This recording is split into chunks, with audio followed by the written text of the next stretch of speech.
भंडारा जिल्ह्यातील तुमसर तालुक्यात गोबरवाही येथे आपली बैलजोडी देण्यासाठी शेतकऱ्याच्या घरी आलेल्या एका 55 वर्षीय व्यक्तीने 2 अल्पवयीन मुलींवर अतिप्रसंग करण्याचा प्रयत्न केला।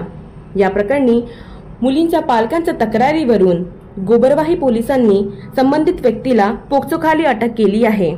पोलिसांनी दिलेल्या माहितीनुसार गोबरवाही पोलीस ठाण्याच्या हद्दीतील एका गावातील शेतकऱ्याकडे हा 55 वर्षीय शेतकरी आला होता।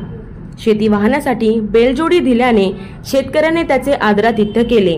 त्यानंतर तो शेतात निघून गेला, मात्र आरोपी व्यक्ती तिथेच थांबून राहिला। या दरम्यान त्याने आधी 8 वर्षीय मुलीवर अतिप्रसंग करण्याचा प्रयत्न केला। हा प्रकार मोठ्या असलेल्या 13 वर्षाच्या बहिणीला दिसल्यावर त्या नरधमाने तिच्यावरही अतिप्रसंग करण्याचा प्रयत्न केला। आई वडील संध्याकाळी घरी परतल्यावर मुलींनी हा प्रकार सांगितला। त्यांनी गोबरवाही पोलीस ठाणे गाठून तक्रार केली। बालिकांची आणि आरोपीची वैद्यकीय तपासणी करून पोलिसांनी गुन्हा दाखल करून त्याला अटक केली। बनवा व्हिडिओ, पाठवा व्हिडिओ, आम्ही तुमच्या न्याय हक्कासाठी लढा देऊ। ताज्या बातम्या व घडामोडींसाठी पाहत राहा फक्त महाराष्ट्र लाईव्ह न्यूज।